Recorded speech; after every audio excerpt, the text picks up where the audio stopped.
You're listening to Secret Sonics, a podcast exploring the creative side of music production.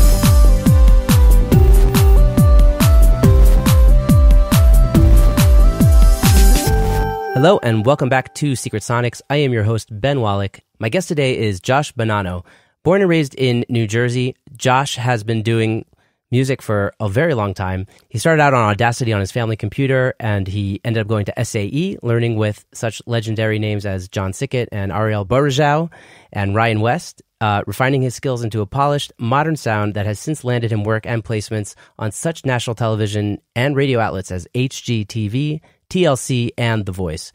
Now based in Nashville, Tennessee, Josh works at studios throughout town, including his own private mix room, featuring a wide range of analog and digital equipment, well suited for all mixing needs. Welcome to the show, Josh. Hey, thanks for having me, man. Yeah, dude, thanks for joining. Yeah. I have a question for you to start off, actually. Oh, man. Can I do that? The instant flip around. Okay, yeah, do. You could try. Yeah, Why definitely. is it called Secret Sonics? Where'd you think of the name? Podcast. That's a good question. It's really hard to think of a podcast name. And I just kind of wanted to get to the secret sauce of what gets into music production. So kind of like Secret Sonics, and like, two S's is a, what's the word? Alliteration. So Get your English lesson for the day. I thought that was like as good as I was going to come up with, and I just rolled with it. I like it. I think it's cool. You need like a cool, Thanks, man. You need like a cool tagline or something. Secret Sonics, where we get you the sauce or something. Getting you the sauce every week. I don't know. So tell us a bit about how you got started getting involved in music production.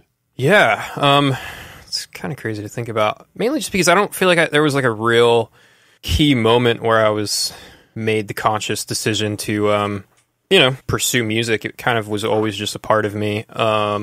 Just started playing guitar at a pretty young age. I guess mainly just because I wasn't good at really anything else. I was into drawing and kind of art stuff, but was horrible at sports. And yeah, so I was just like, I'd give the music thing a try. I think my buddy played drums at the time, so thought it'd be cool to maybe for us to jam or something if I picked up another instrument. So got into the guitar thing. I grew up in the church and like a private school my entire life. So for anybody who's kind of in those situations, they usually know that the second you kind of let the world know that you play guitar or something, they want you to join the worship team and start to play with, those sorts of things. So got looped into that whole thing, and that became, a pretty large part of my life. I did a lot of that guitar playing for that, and then I started to worship lead, kind of training my voice a bit and doing that thing throughout youth group and, my younger years. And then that just turned into, kind of like you read. I mean, I just was bored one day, and I was always a techie kind of guy, so I had the family computer and a gooseneck mic, and I put it into Audacity, and I recorded my guitar, and then I recorded my guitar on top of that guitar, and that started my kind of journey into recording, I guess. That was also my first recordings, like in high school. Yeah, like Audacity, like that little like computer mic, and just like I could still see it. I wish I kept that thing. I mean, and it was just like it was still like it was like an old Dell, like huge, monstrosity of a computer that nobody even knows what tower computers look like anymore. I guess really, like Windows 98 or something. Oh yeah. Yeah, it really was probably 98. Like on AOL too, you would like dial up. It would take forever to get on the internet. Nice. Yeah, and then from there, it just was, my quest of understanding more and wanting to do better and record, a drum kit at the same time or whatever it may be that kind of just, led to more and more things. And then somewhere along the way, I kind of made the decision to just be like, I just don't really want to go to a real college. So I ended up going to SAE, which is a little more of like a trade school sort of school geared more towards, music production and audio. And yeah, I've just been going at it ever since, really. Did you have like an aha moment where you realized I'm going to be doing this for the long haul? That aha moment has happened recently, actually, now that I've like been doing it full time. And it's kind of like I wake up every day and I'm like, oh, I'm doing this every day for the rest of my life now. So a bit of a different aha moment than I guess the one you're really talking about. But yeah, I think it's still cool, Yeah, I mean, it's an interesting thing to think about, though, because I think so many people dream about doing it every day that when you start doing it every day, it's sort of a different aha moment, really, if that makes sense. Yeah. I mean, I think the dream in anybody's mind is to do what they love every day of their life. So, sure, I mean, every day of my life that I was waiting tables or doing a job that I hated, I was like, man, I can't wait until I could just make music every day for a living. So I don't think there was ever an aha moment as much as there was like a yearning for it. The aha moment came when I started doing it every day for a living. But Wow. Still at the beginning. yeah, it's all about the journey, you know? Totally. So it seems like you've really niched down into mixing. What led you down that road? I mean, this is something we kind of talked about already before the podcast. And I've said it before, you know, whether people follow me on Instagram or whatever, it really came out of a place of necessity more than anything. I was working a few different jobs at the time, so my schedule was very spotty. I didn't have time to kind of have a band, you know, come over and record a ton or do anything intensive time-wise, just because I didn't have the time or really space or bandwidth to do it. I didn't really have a great room at the time. I couldn't record drums. It was, you know, it was a bedroom, so I always had that kind of wall in my mind of like, I don't really want people coming to my house and coming in my bedroom and sitting on my bed and recording vocals. It was just kind of weird to me. And I was like, well, you know, I still have nice gear and I have speakers and I can mix your record.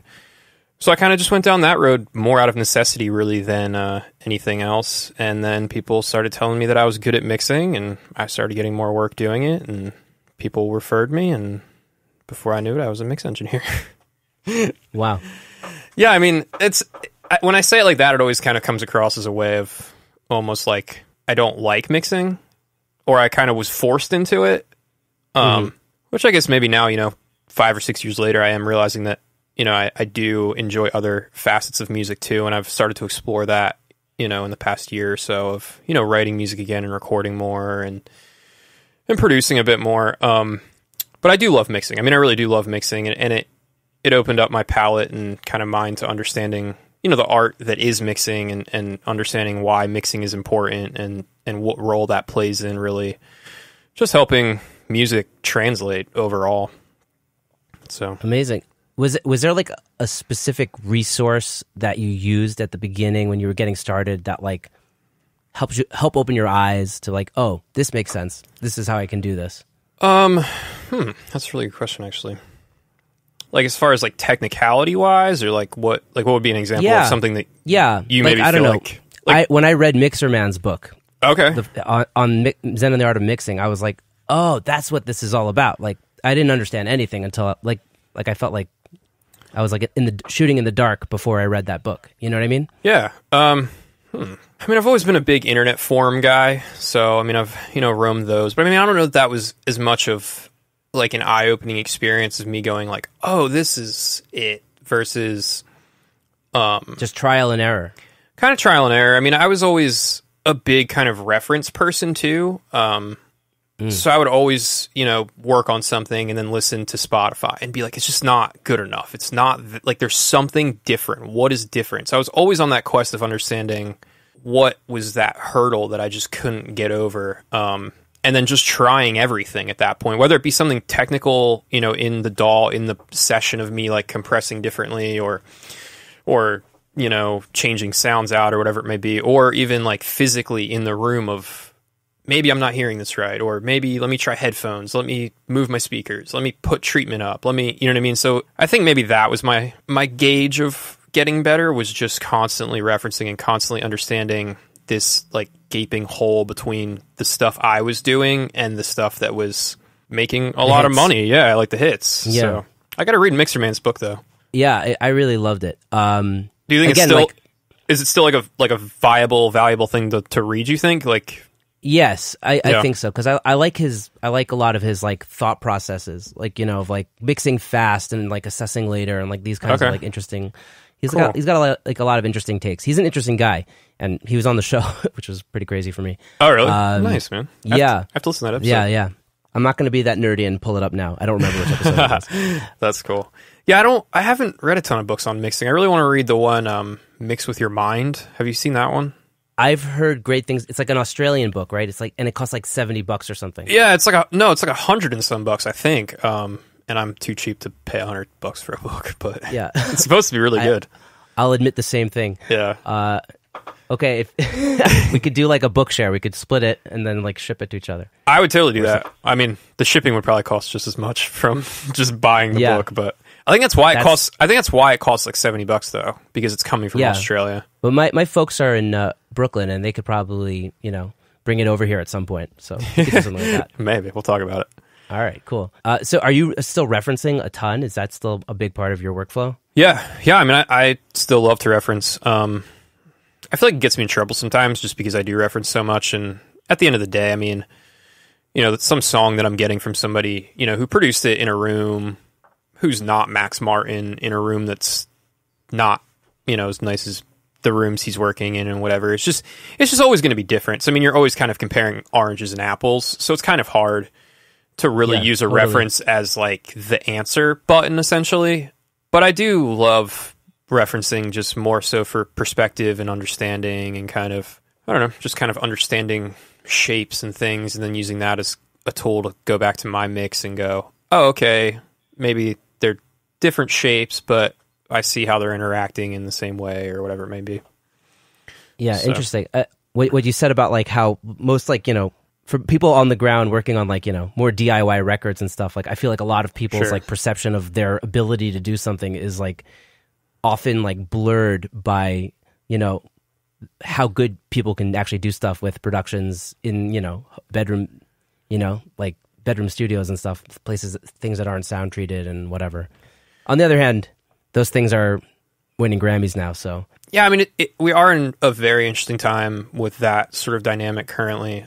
I'm still very much on the side of, I mean, I think you need a well-treated room and you need to be able to listen in a way that you can understand. You can understand. I mean, not even mixing, but even for producing, I think it really, I mean, for producing, it's less important just because for producing, in my mind, it's a little more important to create an environment where you can be creative. So, I mean, if your speakers are hanging upside down, facing backwards, but that's what gets you excited to create, then I think, like, so be it. But I still think there has to be an element of hearing and listening, because if you're not hearing something, you're just going to be adding a ton of stuff that doesn't need to be there, or you're being lied to. I mean, I'll get mixes sometimes, or people, asking me like, hey, what do you think of this production, whatever, and I hear the way that they've been listening to it, and I'm like, your bass is so loud, or like your vocal's so loud that it's masking everything else, that like if I were to mix this right now and turn your bass down like to where it needs to exist in the mix to be sonically, kind of commercially viable without it blowing somebody's speakers out, I think you're going to realize the production's really empty because you've been listening with it with so much bass for so long that you've kind of been lying to yourself that the mix and production itself is rounder and more warm than really what production-wise is reality, like, is there. So I think there's an important balance between those things of having a room that, is inspiring and feels good versus still clear enough that you could really realistically know what's happening. And I think a big part of that too, to maybe even go back to one of my like aha moments of mixing is like hearing a real room. Like a lot of people have never truly heard a hi-fi setup. Like people have never truly listened to music through speakers the way that I feel is correct. They kind of, because of the cost of entry, maybe so low nowadays, people have earbuds and then they, go to headphones, and then the second they get a set of speakers, no matter how expensive they are, they put them in a room. And I just don't believe they've maybe ever really heard a correct studio setup and heard music on speakers in a way that they have been able to reference next to their own studio. So they don't even know that they're lying to themselves at times. Yeah, totally. I just thought about one time I went to a friend's house and he was like showing me his hi-fi setup, and I was like, oh man, I think your speakers are out of phase. Yeah, oh yeah. It's just like, okay, like, they don't even realize. Yeah, I mean, the amount of studios that I go to here in Nashville, I mean, people who are, making records, I mean, producing songs for people that they're getting paid for, and then, they'll usually ask me to come listen to their setup and help them get better mixes or whatever, and I sit down in front of their speakers and I'm like, no wonder your mixes are horrible. You can't hear anything. Like, you legitimately cannot hear anything. Like, it's a no wonder that you're struggling to mix. So totally. Do you feel like you have like a grasp on what it takes to acoustically treat a room? Like, I think so. I mean, I'm not by any means trying to be an acoustician or anything like that. I mean, I I like that sort of thing, and maybe in a different universe I would be that.